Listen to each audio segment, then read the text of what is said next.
Hi everyone, welcome to my channel. ತಮ್ಮೆಲ್ಲರಿಗೂ ನಮ್ಮ ಚಾನಲ್ಗೆ ಸ್ವಾಗತ ಕೋರುತ್ತಾ ಇವತ್ತಿನ ವಿಡಿಯೋದಲ್ಲಿ 2025ನೇ ಸಾಲಿನ ನವೋದಯ ಪ್ರವೇಶ ಪರೀಕ್ಷೆಗೆ ಸಿದ್ಧತೆಗಾಗಿ 2022ನೇ ಸಾಲಿನ ಮೆಂಟಲ್ ಎಬಿಲಿಟಿ ಪ್ರಶ್ನೆಗಳನ್ನು ತಮ್ಮೊಂದಿಗೆ ಹಂಚಿಕೊಳ್ತಾ ಇದ್ದೀನಿ. ಈಗಾಗಲೇ ಹಿಂದಿನ ವಿಡಿಯೋದಲ್ಲಿ ಕೂಡ ನಾನು 24ನೇ ಪ್ರಶ್ನೆವರೆಗೆ 2022ರ ಪ್ರಶ್ನೆ ಪತ್ರಿಕೆಯನ್ನು ತಮಗೆ ತಿಳಿಸ್ಕೊಟ್ಟಿದ್ದೆ. ಇವತ್ತು ನೋಡ್ಬೋದು ಭಾಗ 7ಕ್ಕೆ ಸಂಬಂಧಪಟ್ಟಂತೆ 25ರಿಂದ 28ರವರೆಗಿನ ಪ್ರಶ್ನೆಗಳಲ್ಲಿ ಎಡಭಾಗದಲ್ಲಿ ಒಂದು ಸಮಸ್ಯೆ ಆಕೃತಿ ಇರುತ್ತೆ ಇದು, ಮತ್ತು ಬಲಭಾಗದಲ್ಲಿ 4 ಆಪ್ಷನ್ಸ್ಗಳನ್ನು ಕೊಡಲಾಗಿರುತ್ತದೆ. ಇನ್ನು ಕನ್ನಡಿಯನ್ನು XY ಜಾಗಕ್ಕೆ ನೋಡ್ಬೋದು ಈ ರೀತಿ ಹಿಡಿದಾಗ ಸಮಸ್ಯೆ ಆಕೃತಿಯ ಕನ್ನಡಿಯ ಪ್ರತಿಬಿಂಬ ಯಾವ ರೀತಿ ಮೂಡುತ್ತೆ ಅನ್ನೋದನ್ನು ಇಲ್ಲಿ 4 ಆಪ್ಷನ್ಸ್ಗಳಲ್ಲಿ ತಾವು ತಿಳ್ಕೋಬೇಕಾಗುತ್ತೆ. ನಾನು ಆಗಲೇ ಹೇಳಿದಾಗ ಈ ಕಡೆ ಬಂದಂಥ ಚಿತ್ರ ಈ ಕಡೆ ಬರುತ್ತೆ ಅಂತ ಹೇಳಿದ್ದೆ. ಹಾಗಾದರೆ ನೋಡ್ತಾ ಹೋಗೋಣ. ಇಲ್ಲಿ ನೋಡ್ಬೋದು, ಮತ್ತು ಅದು ಚಿತ್ರ ಹೇಗಿರುತ್ತೆ ಅಂದರೆ ಅದು ಕೆಳಗೆ ಕೊಟ್ಟಿರುವಂತಹ ಸಮಸ್ಯೆ ಚಿತ್ರ ಇದೆಯಲ್ಲ ಅದು ಸೇಮ್ ಇರ್ತದೆ, ಬಟ್ ಮೇಲ್ಗಡೆ ಬಂದಾಗ ಅದು ಏನಾಗುತ್ತೆ, ಪ್ರತಿಬಿಂಬ ಈ ಕಡೆ ಬರುತ್ತೆ ಅಂತ ಹೇಳಿದ್ದೆ. ನೋಡೋಣ ಹಾಗಾದರೆ ಇಲ್ಲಿ ABCDಗಳಲ್ಲಿ ನೋಡ್ಬೋದು. ನಾನು ಆಗಲೇ ಹೇಳಿದಾಗೆ ಈ ಕಡೆ ಇರುವಂಥ ಚಿತ್ರ ಈ ಕಡೆ ಬರುತ್ತೆ ಅಂತ ಹೇಳಿದ್ದೆ. ಸೊ AB ಮತ್ತು CDಗಳಲ್ಲಿ ನೋಡ್ತಾ ಹೋಗಿ ಇಲ್ಲಿ ಕೊಟ್ಟಿರುವಂಥ ಚಿತ್ರ D ಇದ್ದರೂ ಕೂಡ ಆದರೆ ಅಲ್ಲಿ ನೋಡ್ಬೋದು ಅಲ್ಲಿ ಯಾವ ರೀತಿ ಇದೆ ಅಂದರೆ ಅಲ್ಲಿ ಸಂಪೂರ್ಣ ವಿರುದ್ಧ ದಿಕ್ಕಿನಲ್ಲಿದೆ, ಹಾಗಾಗಿ ಇಲ್ಲಿ ಬರುವುದಿಲ್ಲ. ಸೊ ABನೂ ಇಲ್ಲ, C ಆಪ್ಷನ್ ಆಗುತ್ತದೆ. ಇನ್ನು 26ನೇ ಚಿತ್ರವನ್ನು ನೋಡ್ಬೋದು. ಇದೊಂದು ಸಮಸ್ಯಾ ಚಿತ್ರ ಯಾವ ರೀತಿ ಮೂಡಿದೆ ಅಂತ ನಾನು ಆಗಲೇ ಹೇಳಿದಾಗೆ ಕೆಳಗಡೆ ಇರುವಂತಹ ರೇಖೆ ಮಾತ್ರ ಸೇಮ್ ಇರ್ತದೆ ಅಂತ ಹೇಳಿದ್ದೆ. ಇಲ್ಲಿ ನೋಡ್ಬೋದು A ಇಲ್ಲ ಮತ್ತು B ಕೂಡ ಇಲ್ಲ, C ಕೂಡ ಇಲ್ಲ. ಅದೇ ರೀತಿಯಾಗಿ ಇಲ್ಲಿ D ಆಪ್ಷನ್ ಆಗುತ್ತದೆ. ಇನ್ನು ನೆಕ್ಸ್ಟು ಇಲ್ಲಿ CROP ಅಂತ ಇದೆಯಲ್ಲ, ಇದು ಸಮಸ್ಯೆ ಚಿತ್ರ ಯಾವ ರೀತಿ ಮೂಡ್ತದೆ ನೋಡ್ಬೋದು. ಇದು ಇದೆಯಲ್ಲ ಫಸ್ಟ್ಗೆ P ಇದೆಯಲ್ಲ ಅದು ಈ ಕಡೆ ದಿಕ್ಕಿನಲ್ಲಿ ಬರ್ತದೆ. ಯಾವ ರೀತಿ ಅಂದರೆ ಅದು ನೋಡ್ಬೋದು ಈ ರೀತಿ ಬರುತ್ತೆ. ಅದು ಆದಮೇಲೆ ಇಲ್ಲಿ R, ನೆಕ್ಸ್ಟು ಇಲ್ಲಿ O ಇದೆಯಲ್ಲ O, ಅದು ಆದಮೇಲೆ R, ಅದು ಆದಮೇಲೆ C ನೋಡ್ಬೋದು ಈ ರೀತಿ ಮೂಡ್ತದೆ ಅದು. ಹಾಗಾದರೆ ಆಪ್ಷನ್ಸ್ಗಳಲ್ಲಿ ಯಾವುದಿದೆ ಹಾಗಾದರೆ ಇಲ್ಲಿ ನೋಡ್ಬೋದು B ಆಪ್ಷನ್ ಇದೆ. ಇನ್ನು ನೆಕ್ಸ್ಟು ಇಲ್ಲಿ ಕೊಟ್ಟಿರುವಂಥ ಒಂದು ಸಮಸ್ಯೆ ಚಿತ್ರ ಇದೆಯಲ್ಲ ಇದು ಯಾವ ರೀತಿ ಮೂಡುತ್ತೆ ನೋಡ್ಬೋದು. ಈ ಕಡೆ ಇರೋದು ಈ ಕಡೆ ಬರುತ್ತೆ ಅಂತ ಹೇಳಿದ್ದೆ ನಾನು. ಹಾಗಾದರೆ ನೋಡ್ತಾ ಹೋಗಿ ಇಲ್ಲಿ ABCD ಆಪ್ಷನ್ಸ್ಗಳಲ್ಲಿ ಮೇಲ್ಗಡೆ ಇರುವಂಥದ್ದು ಈ ಕಡೆ ಬಂದಿದೆಯಲ್ಲ, ಸೊ ಇದೇ ಆಗುತ್ತದೆ. ಇನ್ನು ನೆಕ್ಸ್ಟು ಭಾಗ 8ಕ್ಕೆ ಸಂಬಂಧಿಸಿದಂತಹ ಒಂದು ಸಮಸ್ಯಾ ಚಿತ್ರಗಳು ಇದಾವಲ್ಲ, ಇಲ್ಲಿ ಇವು ಏನಿದೆ ಅಂದರೆ ಒಂದು 29ರಿಂದ 32ರವರೆಗಿನ ಪ್ರಶ್ನೆಗಳಲ್ಲಿ ಎಡಭಾಗದಲ್ಲಿ ಸಮಸ್ಯೆ ಆಕೃತಿಗಳಲ್ಲಿ ತೋರಿಸಿದಂತೆ ಒಂದು ಕಾಗದದ ಹಾಳೆಯನ್ನು ಮಡಚಲಾಗಿರುತ್ತದೆ ಮತ್ತು ತೂತು ಕೂಡ ಅಂದರೆ ಹೋಲ್ ಕೂಡ ಮಾಡಲಾಗಿರ್ತದೆ. ಇಲ್ಲಿ ABCD ಎಂಬ 4 ಆಪ್ಷನ್ಸ್ಗಳಲ್ಲಿ ಕಾಗದದ ಹಾಳೆಯನ್ನು ಬಿಡಿಸಿದಾಗ ಅದು ಹೇಗೆ ಕಾಣುತ್ತೆ ಅನ್ನೋದನ್ನು ತಾವಿಲ್ಲಿ ಇಲ್ಲಿ 4 ಆಪ್ಷನ್ಸ್ಗಳಲ್ಲಿ ಕಂಡುಹಿಡಿಯಬೇಕಾಗುತ್ತೆ. ಇಲ್ಲಿ ನೋಡ್ಬೋದು ಮೊದಲಿಗೆ 3 ಭಾಗವನ್ನು ಕೊಡಲಾಗಿರ್ತದೆ ನೋಡಿರಿ. ಇಲ್ಲಿ 29ನೇ ಪ್ರಶ್ನೆ ನೋಡಿ, ಮೊದಲಿಗೆ ಇಲ್ಲಿ 2 ಭಾಗ ಮಾಡಲಾಗಿದೆ, ಮತ್ತೊಂದು ಭಾಗ ಮಾಡಲಾಗಿ ಇಲ್ಲಿ ಒಂದು ಹೋಲನ್ನು ಮಾಡಲಾಗಿದೆ ಮತ್ತು ಇಲ್ಲಿ ಕೂಡ ಒಂದು ಹೋಲನ್ನು ಮಾಡಲಾಗಿದೆ. ಹಾಗಾದರೆ ಇದನ್ನು ನಾವು ಈ ರೀತಿ ಕಟ್ ಮಾಡಿ ಮಡಚಿದಾಗ ಮತ್ತು ಇಲ್ಲಿ ಹೋಲ್ ಕೂಡ ಮಾಡಿದಾಗ ಯಾವ ರೀತಿ ಆಪ್ಷನ್ ಬರ್ತದೆ ಅಂತ ನೋಡ್ತಾ ಹೋಗೋಣ. ಇಲ್ಲಿ ನೋಡ್ಬೋದು ಇಲ್ಲಿ ಇದ್ದಾಗ ನೋಡ್ಬೋದು ಇಲ್ಲಿ ಈ ರೀತಿ ಹೋಲ್ ಇದೆ ಅಂದರೆ ಇಲ್ಲಿ 4 ಕಡೆ ಬರ್ತದೆ, ಮತ್ತು ಇಲ್ಲಿದೆ ಅಂದರೆ ಇದು ಏನಾಗುತ್ತೆ ಈ ರೀತಿ ಚೌಕ ಬರುತ್ತೆ. ಹಾಗಾದರೆ ನೋಡ್ತಾ ಹೋಗೋಣ. ಇಲ್ಲಿ A ಆಪ್ಷನ್ ಇಲ್ಲ ನೋಡ್ಬೋದು ಇಲ್ಲಿ, ಯಾಕಂದರೆ ಇಲ್ಲಿ ನಡುವು ಇಲ್ಲ ನೋಡ್ಬೋದು. ಈ ದಿಕ್ಕಿನಲ್ಲಿ ಇರಬೇಕು, ಈ ದಿಕ್ಕಿನಲ್ಲಿ ಇರಬೇಕು, ಈ ದಿಕ್ಕು ಮತ್ತು ಈ ದಿಕ್ಕಿನಲ್ಲೂ ಕೂಡ ಅಲ್ಲಿ ರೌಂಡ್ ಆಗಿ ಬರಬೇಕಾಗುತ್ತೆ. ಸೊ ಹಾಗಾಗಿ A ಕೂಡ ಇಲ್ಲ ಮತ್ತು B ಇಲ್ಲ. ಅದೇ ರೀತಿ C ಆಪ್ಷನ್ ಇಲ್ಲ, D ಆಗುತ್ತದೆ. ಇನ್ನು ನೆಕ್ಸ್ಟು 30ನೇ ಪ್ರಶ್ನೆ. ಮೊದಲಿಗೆ 2 ಭಾಗ ಮಾಡಿಸಲಾಗಿದೆ, ನೆಕ್ಸ್ಟ್ ಇನ್ನೊಂದು ಭಾಗ ಮಾಡಿಸಲಾಗಿದೆ. ಇಲ್ಲಿ ಏನಿದೆ ಅಂದರೆ ನೋಡ್ಬೋದು ಇಲ್ಲಿ ಕೂಡ ಒಂದಿಷ್ಟು ಕಟ್ ಮಾಡಲಾಗಿರ್ತದೆ. ಇಲ್ಲಿ ನೋಡ್ಬೋದು. ಹಾಗಾದರೆ ಯಾವ್ದು ಬರುತ್ತೆ ಆಪ್ಷನ್ಸ್ ಅಂತ ಇದೇ ರೀತಿ ಇರ್ತದೆ. ಇಲ್ಲಿ ನೋಡ್ಬೋದು ತಾವು ಈ ರೀತಿ ಇರುವಂಥದ್ದು ಎಲ್ಲಿದೆ 4 ದಿಕ್ಕಿನಲ್ಲಿ ಬರಬೇಕದು.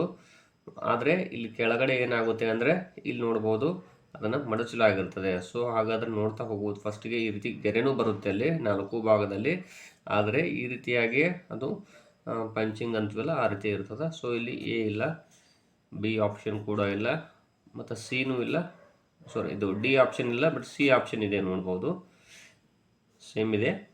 ಈ ರೀತಿಯಾಗಿರುವಂಥ ಚಿತ್ರವೇ ಎಲ್ಲ ಕಡೆನೂ ಬಂದಿದೆ, ಹಾಗಾಗಿ ಇಲ್ಲಿ C ಆಪ್ಷನ್ ಆಗುತ್ತದೆ. ಇನ್ನು 31ನೇ ಪ್ರಶ್ನೆಯಲ್ಲಿ ಮೊದಲಿಗೆ 2 ಭಾಗ ಮಡಚಲಾಗಿರ್ತದೆ, ಆಮೇಲೆ ಮತ್ತೊಂದು ಭಾಗ ಮಡಚಲಾಗಿರುತ್ತೆ, ಮತ್ತು ಇಲ್ಲಿ ಒಂದು ಭಾಗ ಏನು ಮಾಡ್ತದೆ ಇಲ್ಲಿ ಕಟ್ ಮಾಡಲಾಗಿರ್ತದೆ. ಹಾಗಾದರೆ ನೋಡ್ತಾ ಹೋಗ್ಬೋದು ಇದೇ ಸೇಮ್ ಆಗಿರುವಂಥ ಚಿತ್ರ ಎಲ್ಲ ಕಡೆನೂ ಬರಬೇಕದು 4 ಭಾಗದಲ್ಲಿಯೂ. ಹಾಗಾದರೆ ಇಲ್ಲಿ ಬಿ ಆಪ್ಷನ್ ಇಲ್ಲ, ಸಿನೂ ಇಲ್ಲ ಮತ್ತು ಡಿ ಇಲ್ಲ. ಎ ಆಪ್ಷನ್ ಇದೆಯಲ್ಲ ಸಂಪೂರ್ಣ ಸೇಮ್ ಆಗಿದೆ. ಇನ್ನು 32ನೇ ಪ್ರಶ್ನೆ ನೋಡ್ಬೋದು. ಇಲ್ಲಿ ಮೊದಲಿಗೆ 2 ಭಾಗ ಮಾಡಿಸಲಾಗಿರ್ತದೆ, ನೆಕ್ಸ್ಟ್ ಇನ್ನೊಂದು ಭಾಗ ಮಾಡಿಸಲಾಗಿದೆ. ಇಲ್ಲಿ ಏನಿದೆ ಅಂದರೆ ನೋಡ್ಬೋದು, ಇಲ್ಲಿ ಕೂಡ ಕಟ್ ಮಾಡಲಾಗಿರ್ತದೆ ಅಥವಾ ಹೋಲ್ ಮಾಡಲಾಗಿರ್ತದೆ. ಇದೇ ರೀತಿಯಾಗಿರುವಂಥದ್ದು 4 ಭಾಗದಲ್ಲಿಯೂ ಬರುತ್ತೆ. ಹಾಗಾದರೆ ಇಲ್ಲಿ ನೋಡ್ಬೋದು, ಮತ್ತು ಇಲ್ಲಿ ಒಂದು ಗೆರೆ ಕೂಡ ಇರ್ತದೆ, ಅದೇ ರೀತಿ ಗೆರೆನ 4 ಭಾಗದಲ್ಲಿಯೂ ಬರುತ್ತೆ. ಇಲ್ಲಿ ನೋಡ್ಬೋದು 4 ಆಪ್ಷನ್ಸ್ಗಳಲ್ಲಿ ಈ ರೀತಿಯೇ ಇರಬೇಕಂತ ಹೇಳಿದ್ದೆ ನಾನು. ಹಾಗಾದರೆ ಇಲ್ಲಿ ಎ ಆಪ್ಷನ್ ಇಲ್ಲ ಮತ್ತು ಸಿ ಇಲ್ಲ ಹಾಗೂ ಡಿ ಇಲ್ಲ. ಬಿ ಇದೆಯಲ್ಲ ಕರೆಕ್ಟಾಗಿದೆ, ಏನು ವ್ಯತ್ಯಾಸಗಳಿಲ್ಲದೆ ನೋಡ್ಬೋದು ತಾವು ಕೂಡ. ಹಾಗಾಗಿ 32ನೇ ಪ್ರಶ್ನೆ ಆನ್ಸರ್ ಯಾವುದಾಯಿತು ಅಂದರೆ ಇಲ್ಲಿ ಬಿ ಆಗುತ್ತೆ. ಇನ್ನು ನೆಕ್ಸ್ಟು 9ನೇ ಭಾಗದಲ್ಲಿ 33ರಿಂದ 36ರವರೆಗಿನ ಪ್ರಶ್ನೆಗಳಲ್ಲಿ ಒಂದು ಸಮಸ್ಯೆ ಆಕೃತಿಯನ್ನು ಕೊಡಲಾಗಿರುತ್ತೆ. ಇಲ್ಲಿ 4 ಉತ್ತರದ ರೂಪದ ಆಕೃತಿಗಳನ್ನು ಗಮನಿಸಬೇಕು ತಾವು. ಇಲ್ಲಿ ಪ್ರಶ್ನೆ ರೂಪದ ಆಕೃತಿಯಲ್ಲಿರುವಂತಹ ಏನು ಪಾರ್ಟ್ಸ್ಗಳದಾವಲ್ಲ ಇವುಗಳಿಂದ ನಿರ್ಮಿಸಬಹುದಾದ ಒಂದು ಉತ್ತರ ರೂಪದ ಆಕೃತಿಯನ್ನು ಗುರುತಿಸಬೇಕಾಗುತ್ತೆ. ಇಲ್ಲೇನಿದಾವ ಇದರಲ್ಲಿ ಬಿಡಿ ಭಾಗಗಳಿಂದ ಒಂದು ಆಕೃತಿ ತಯಾರಾಗುತ್ತೆ. ಹಾಗಾದ್ರೆ ಅದು ಯಾವುದಾಗುತ್ತೆ ಅಂತ ಕೂಡ ನೋಡ್ಬೋದು. ಇಲ್ಲಿ ಇದನ್ನು ನೋಡ್ತಾ ಹೋದಾಗ ಇಲ್ಲಿ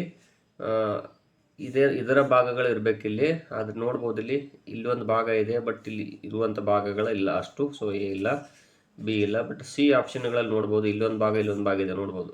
ಇದೊಂದು ಭಾಗ ಇದೆ, ಮತ್ತು ಇಲ್ಲಿ ನೋಡ್ಬೋದು ಈ 2 ಭಾಗಗಳು ಕೂಡ ಬಂದಿವೆ. ಹಾಗಾಗಿ ಇಲ್ಲಿ ಸಿ ಆಪ್ಷನ್ ಆಗುತ್ತದೆ.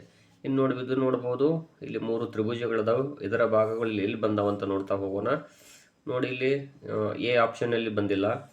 ಅದೇ ರೀತಿ ಇಲ್ಲಿ ಬಿ ಆಪ್ಷನ್ ಮತ್ತು ಸಿ ಆಪ್ಷನ್, ಡಿ ಆಪ್ಷನ್ಗಳು ನೋಡ್ತಾ ಹೋದಾಗ ಡಿ ಇಲ್ಲ ಮತ್ತು ಸಿ ಇಲ್ಲ. ಬಿದಲ್ಲಿ ಇದೆ ನೋಡಿ, ಇಲ್ಲೊಂದು ತ್ರಿಭುಜ ಇದೆ, ಇಲ್ಲೊಂದಿದೆ. ಸೊ ಹಾಗಾಗಿ ಬಿ ಆಪ್ಷನ್ ಆಗುತ್ತದೆ.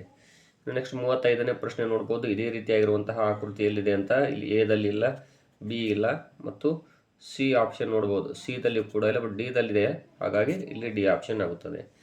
ಈ 4 ಭಾಗಗಳಿಂದ ಯಾವ ಆಕೃತಿ ತಯಾರಾಗುತ್ತೆ ನೋಡೋಣ. ಇಲ್ಲಿ ಎ ಇಲ್ಲ, ಬಿ ಕೂಡ ಇಲ್ಲ, ನೆಕ್ಸ್ಟು ಸಿ ಇಲ್ಲ, ಆದರೆ ಡಿ ಆಪ್ಷನ್ನಲ್ಲಿ ತಯಾರಾಗುತ್ತೆ. ಇದರ 4 ಭಾಗಗಳು ಸುತ್ತಲೂ ಇರುವುದರಿಂದ ಸೊ ಡಿ ಆಪ್ಷನ್ ಆಗುತ್ತದೆ. ನೆಕ್ಸ್ಟ್ ಭಾಗ 10ರಲ್ಲಿ ಇಲ್ಲಿ ಏನಿದೆ ಅಂದರೆ 37ರಿಂದ 40 ಪ್ರಶ್ನೆಗಳಲ್ಲಿ ಎಡಭಾಗದಲ್ಲಿ ಒಂದು ಸಮಸ್ಯೆ ಆಕೃತಿಯನ್ನು ಕೊಡಲಾಗಿರುತ್ತೆ. ಬಲಭಾಗದಲ್ಲಿ 4 ಆಪ್ಷನ್ಸ್ಗಳಿರ್ತವೆ. 4 ಉತ್ತರದ ಆಕೃತಿಗಳನ್ನು ನೋಡ್ಬೇಕು ತಾವು. ಸಮಸ್ಯೆ ಆಕೃತಿಯಲ್ಲಿ ಅಡಗಿರುವಂತಹ ಉತ್ತರದ ಆಕೃತಿ, ಇದರದ ಸಮಸ್ಯೆ ಏನಿದೆ ಅಲ್ಲಿ ಚಿತ್ರ, ಇದರ ಭಾಗ ಇದರಲ್ಲಿ ಯಾವುದಾದ್ರೂ ಒಂದು ಆಕೃತಿಯಲ್ಲಿ ಇರುತ್ತೆ. ಹಾಗಾದ್ರೆ ನೋಡೋಣ. ಇಲ್ಲಿ ಎ ಆಪ್ಷನಲ್ಲಿ ಇಲ್ಲ, ಬಿ ಯಲ್ಲಿಲ್ಲ, ಬಟ್ ಸಿ ಯಲ್ಲಿದೆ ನೋಡಿ, ಒಳಗಡೆ ಕಾಣ್ತದೆ ಇದೆ ಈ ರೀತಿ ಸೇಮ್ ಇದೆಯಲ್ಲ ಇದರ ಹಾಗೆ. ಹಾಗಾಗಿ ಇಲ್ಲಿ ಸಿ ಆಪ್ಷನ್ ಆಗುತ್ತದೆ.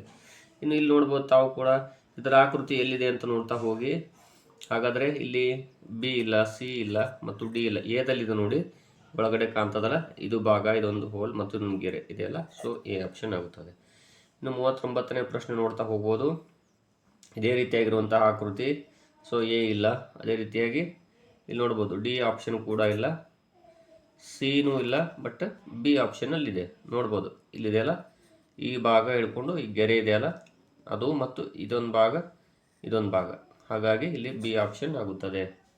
ಇನ್ನು 40ನೇ ಪ್ರಶ್ನೆ ನೋಡ್ಬೋದು. ಇದೇ ರೀತಿಯಾಗಿರುವಂತಹ ಆಕೃತಿ ಎಲ್ಲಿದೆ ಅಂತ ನೋಡ್ಬೋದು. ಡೈರೆಕ್ಟಾಗಿ ಹೇಳ್ಬಿಡ್ಬೋದು ನೀವು, ಎ ಬಿ ಸಿಗಳಲ್ಲಿಲ್ಲ, ಬಟ್ ಸಿ ಆಪ್ಷನ್ ಇಲ್ಲ, ಆದರೆ ಡಿ ಆಪ್ಷನಲ್ಲಿ ನೋಡ್ಬೋದು. ಇಲ್ಲಿ ಸೇಮ್ ಇದೆ ನೋಡಿ, ಎ ಅಕ್ಷರ ಇದೆಯಲ್ಲ, ಎ ಅಕ್ಷರ ರೀತಿಯೇ ಈ ರೀತಿ ಬಂದಿದೆ ಇಲ್ಲಿ. ಹಾಗಾಗಿ ಡಿ ಆಗುತ್ತದೆ. ಇವು 2022ನೇ ಸಾಲಿನ ಇವು ಮೆಂಟಲ್ ಅಬಿಲಿಟಿಗೆ ಸಂಬಂಧಪಟ್ಟಂತಹ ಪ್ರಶ್ನೆ ಹಾಗೂ ಉತ್ತರಗಳಾಗಿವೆ.